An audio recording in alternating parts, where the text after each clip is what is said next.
الله تعالى وبركاته.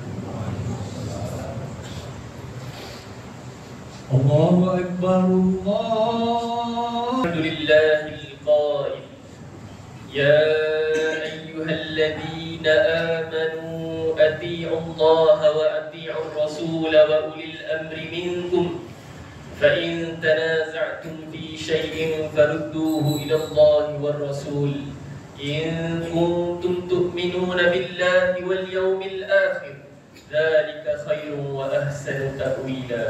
أشهد أن لا إله إلا الله وحده لا شريك له وأشهد أن محمدا عبده ورسوله. اللهم صل وسلم على سيدنا محمد وعلى آله وصحبه أجمعين. أما بعد فيا أيها المسلمون اتقوا الله أوصيكم وإياي بتقوى الله فقد فاز المتقون.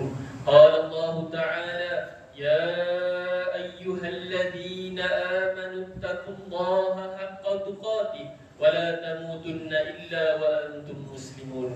Muslimin yang dirahmati Allah Subhanahu wa taala sekalian, saya menyeru agar kita bersama-sama meningkatkan ketakwaan kita kepada Allah Subhanahu wa taala dengan melaksanakan segala perintahnya dan meninggalkan segala perkara yang dilarangnya. Semoga kita semua diberikan kebahagiaan dan kejayaan di dunia dan di akhirat. Para jemaah diingatkan supaya jangan bermain dengan telefon bimbit ketika khutbah disampaikan. Bersempena Hari Keputeraan ke bawah duli Yang Maha Mulia Seri Paduka Baginda Yang di-Pertuan Agong Sultan Ibrahim, pada hari ini mimbar akan membicarakan khutbah yang bertajuk Dirgahayu Tuanku, Raja Dikasihi, Negara Diberkati.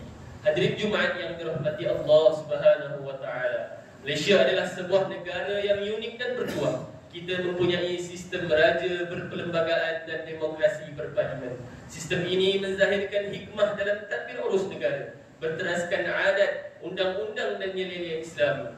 Islam menyanjung tinggi institusi kepimpinan yang adil dan berintegriti, apatah lagi kepimpinan yang bersikap rahmah terhadap seluruh warganya.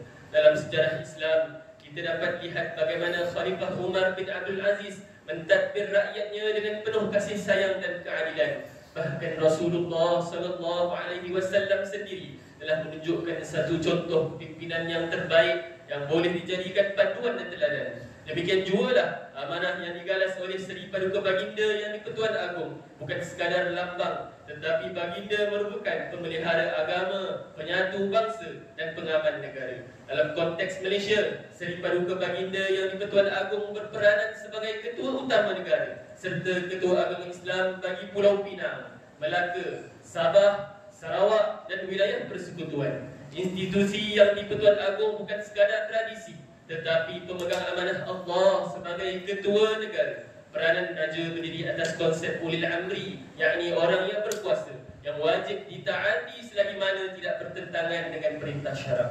Hadirin Jumaat yang dirahmati Allah Subhanahu wa taala, hubungan antara rakyat dan raja dalam Islam diikat dengan rasa hormat, taat dan doa antara satu sama lain. Rakyat perlu menumpahkan taat setia kepada raja dan negara sesuai dengan lafaz ikrar rukun negara. Kesetiaan kepada raja bukan sekadar budaya, tetapi tuntutan agama, seperti mana yang dinyatakan melalui firman Allah Subhanahu wa taala dalam surah An-Nisa ayat 59 di awal khutbah yang bermaksud, wahai orang-orang yang beriman, taatilah Allah dan taatilah Rasul, yakni Muhammad sallallahu alaihi wasallam, serta ulil amri, yakni orang yang berkuasa dalam kalangan kamu. Kemudian, jika kamu berbeza pendapat, yakni berselisihan dalam sesuatu perkara, maka kembalilah kepada kitabullah, yakni Al-Quran, dan Rasulnya, yakni sunnahnya. Jika kamu benar-benar beriman kepada Allah dan hari akhirat, yang demikian itu adalah lebih baik bagimu dan lebih elok pula kesudahannya. Tuntutan saling mendoakan antara raja, pemimpin dan rakyat merupakan salah satu prinsip penting dalam Islam yang menekankan hubungan harmoni dan saling menghormati demi kebaikan dan kesejahteraan kedua-duanya.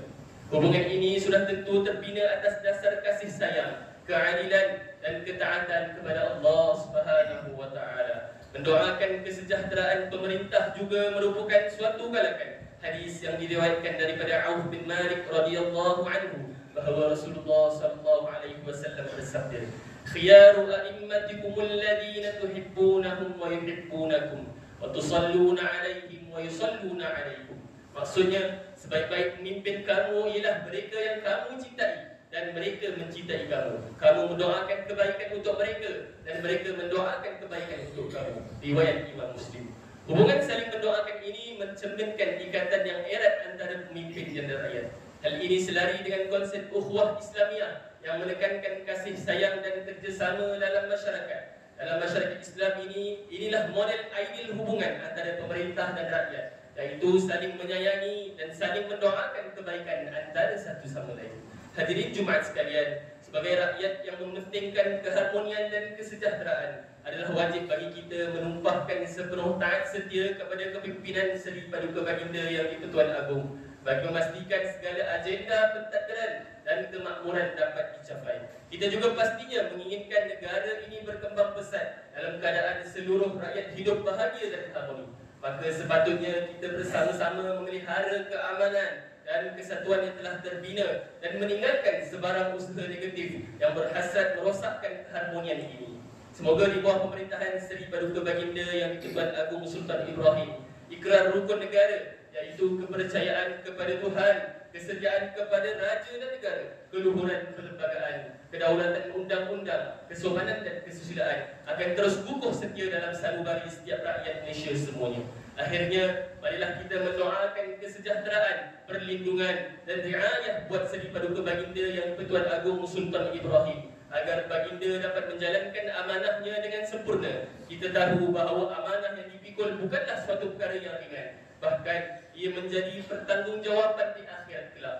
Dan kita sebagai rakyat juga di akhirat nanti akan dipersoalkan tentang ketaatan sebagai rakyat, sama ada sudah dilaksanakan atau belum. Hadirin Jumaat yang dirahmati Allah Subhanahu wa taala, mengakhiri khutbah pada hari ini beberapa intipati yang boleh kita ambil sebagai pedoman. Pertama, Islam menyanjung tinggi institusi kepimpinan, apatah lagi yang dijalankan secara adil, berintegriti dan bersikap rahmah terhadap seluruh warganya.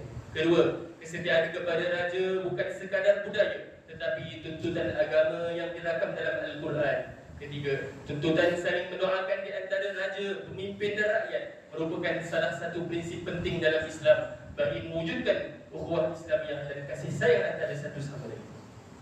Dirgahayu tuanku, khatib dan seluruh rakyat dengan penuh hormat dan takzim merafak sembah menjunjung kasih atas kepimpinan tuanku yang berjiwa rakyat. Khatib dan rakyat sekalian mendoakan semoga Allah Subhanahu wa taala terus melimpahkan keberkatan usia, kesihatan yang sempurna serta taufik dan hidayah kepada tuanku dalam memayungi rakyat serta memelihara kedaulatan negara tercipta ini. Daulat tuanku. A'udzubillahi minasyaitonir rajim. الذين إن مكناهم في الأرض أقاموا الصلاة وآتوا الزكاة وأمروا بالمعروف ونهوا عن المنكر ولله عاقبة الأمور. Iaitu mereka, yakni umat Islam, yang jika kami berikan mereka kekuasaan memerintah di bumi, nescaya mereka mendirikan solat serta memberi zakat, dan mereka menyuruh berbuat kebaikan serta melarang dari melakukan kejahatan dan perkara yang mungkar. Dan ingatlah, bagi Allah jualah keseluruhan segala urusan. Surah Al-Hajj ayat 41.